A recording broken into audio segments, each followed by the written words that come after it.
তো বন্ধুরা, সব থেকে খারাপ ব্যাপার কি জানেন? ব্যাপারটা হচ্ছে অনেকেই কিন্তু এটা নিয়ে চিন্তা যে প্যানেলে কিন্তু নাম রয়েছে, ঠিক আছে, একটা ভালো খবর যে প্যানেলে নাম রয়েছে ফাইনাল লিস্টে। তো তবুও কিন্তু চিন্তায় রয়েছেন, চাকরি হবে তো, চাকরি ভবিষ্যতে বাতিল হবে না তো। এবং অনেকেই এমন প্রার্থী রয়েছেন হয়তো কোথাও অন্য জায়গায় চাকরি করছেন বর্তমানে, ঠিক আছে, তো এখন এই প্যানেলে আসতে চান, অ্যাকচুয়ালি শিক্ষক হতে চান। তো তো কিন্তু অবশ্যই একটা সন্দেহ থেকে যাচ্ছে, এ প্যানেল আবারও বাতিল হয়ে যাবে না তো। তো আসলে বন্ধুরা কি বলবো আর, কিছু বলার নেই। যা পরিস্থিতি সেকেন্ড এসএলএসটির প্যানেলের ভবিষ্যৎ কিন্তু খুবই খারাপ। টিচিং 10 মার্কস কি বাতিল হবে? এটা হচ্ছে ব্যাপার। 2016 নাকি 2025-এর রুলস, আশা করি আপনারা জানেন 2025-এর রুলস কিন্তু চ্যালেঞ্জ করা হয়েছে, ঠিক আছে। চিন্তায় রয়েছেন অনেক চাকরি প্রার্থী, লিস্টে অনেক অভিযোগ রয়েছে। তো এই বিষয়ে বিচারপতি কী রায় দেবেন ফিউচারে, সেটাই কিন্তু এখন দেখার বিষয়। আপনারা হয়তো জানেন এসএসসি একাদশ দ্বাদশ যখনই ফাইনাল লিস্ট প্রকাশিত করে, তো কিছু কিন্তু ভুল ছিল, ঠিক আছে। তো এক রাতে যুক্ত অভিজ্ঞতার নম্বর মেধা তালিকায় বদল, ঠিক আছে। ফের গণনায় গণ্ডগোল। তো গণ্ডগোল তো লেগেই রয়েছে এসএসসি মেরিট প্যানেলে। এর যে এক রাতের মধ্যে পাল্টে ফেলতে হলো আংশিক তালিকা।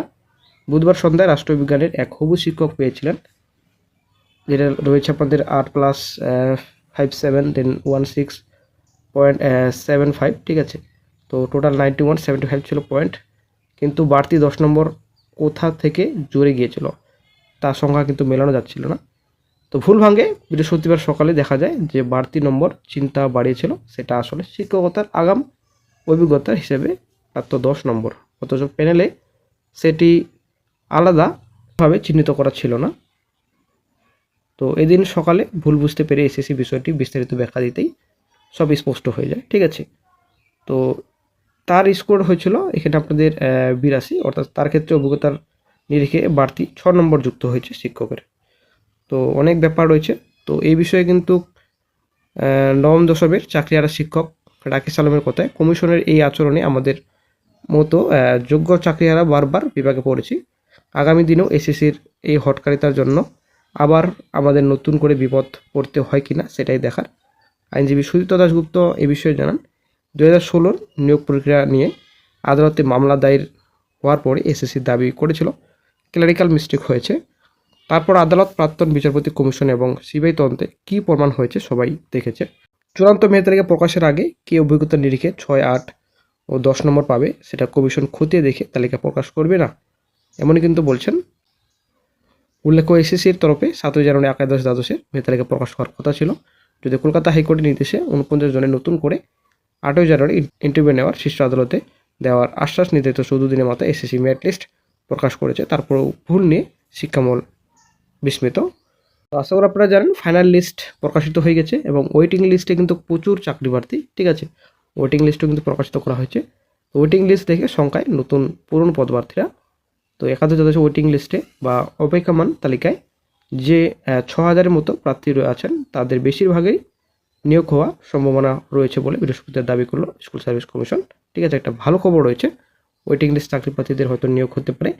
তো বুধবার রাতে এসএসসি মেধা তালিকা প্রকাশ করে এসএসসি জানিয়েছে একাদশ দ্বাদশ শূন্য পদ 12,445টি, মূল প্যানেলে আছেন 12,000 কিছু বেশি প্রার্থী। অপেক্ষমান তালিকায় 6,000 বেশি কিছু প্রার্থী রয়েছেন। চাকরিহারা যোগ্য শিক্ষকেরা জানিয়েছেন তারা খবর পেয়েছে। তো এক যোগ্য চাকরিহারা বিশ্বাস বলেন, 2016 সালে মেধা তালিকায় প্রথম 50 জনের মধ্যে ছিলেন এমন শিক্ষকও এবার ওয়েটিংয়ের তালিকা রয়েছে। তারা চাকরি খোয়াতে চলেছেন।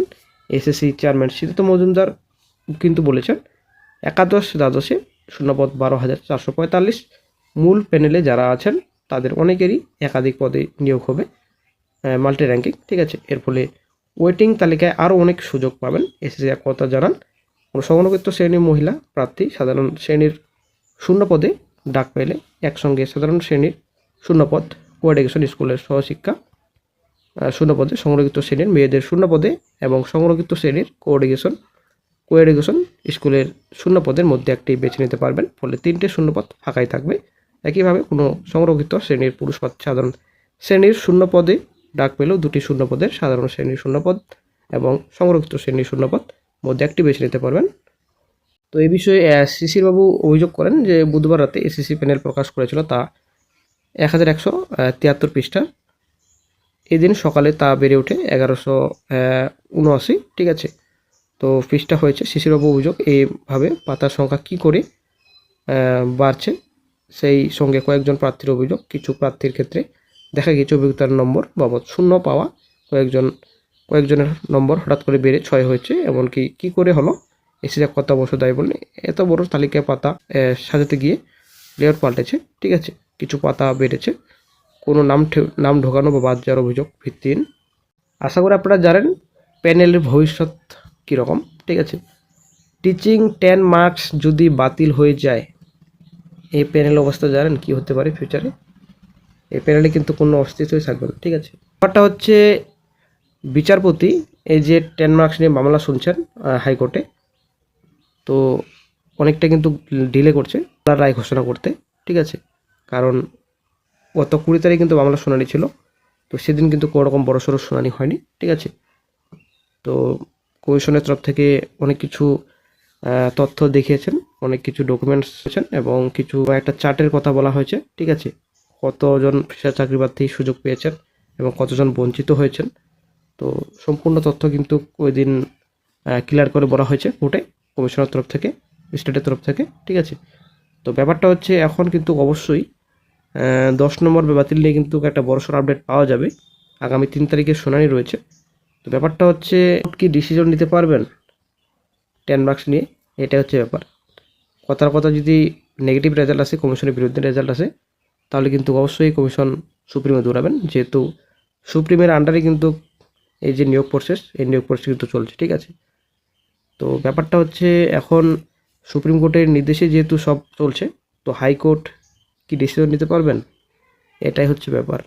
অনেক কিন্তু প্যানেলে নাম থাকা সত্ত্বেও চিন্তায় রয়েছেন। অন্য চাকরি ছেড়ে যে এই প্যানেলে আসবেন, চাকরিতে আসবেন, সেটা কিন্তু সন্দেহ থেকে যাচ্ছে। কারণ এই প্যানেল আগের প্যানেলের মতো বাতিল হবে না তো। আশা করি আপনারা জানেন 2025-এর রুলস কিন্তু চ্যালেঞ্জ করা হয়েছে, ঠিক আছে। তো গত 20 তারিখে কিন্তু মেনশনের জন্য আসে উকিলবাবু। তো নেক্সট ডে শিগগিরই হয়তো 2 সপ্তাহ 3 সপ্তাহের মধ্যে কেস কিন্তু মেনশন হয়ে যাবে, তারপরে কিন্তু কোর্টে হিয়ারিং হবে, ঠিক আছে। এটা গুরুত্বপূর্ণ আপডেট কিন্তু পাওয়া যাবে। তো বিচারপতি কী রায় দেয় সেটাই কিন্তু এখন দেখার বিষয়। 10 মার্কস বাতিল হলে পুরো প্যানেলটাই কিন্তু ভেসে যাবে, প্যানেলে কোনো ভ্যালু থাকবে না বলা চলে, ঠিক আছে। কারণ 10 মার্কস বাতিল হলে এখানে যাদের এক্সপিরিয়েন্স নম্বর রয়েছে লিস্ট কিন্তু ওলটপালট হয়ে যাবে এবং এখানে রুলস ভায়োলেট হবে। গেজেটের রুলস রয়েছে, রুলসে থাকবে না, ঠিক আছে, নিয়মিত থাকবে না, নিয়ম ভেঙে যাবে। তো অনেক কিছু ব্যাপার রয়েছে এখানে।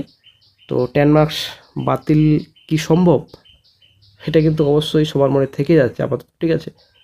তো 10 মার্কস বাতিল হলে তো অবশ্যই বড়সড় একটা ধাক্কা কমিশনের।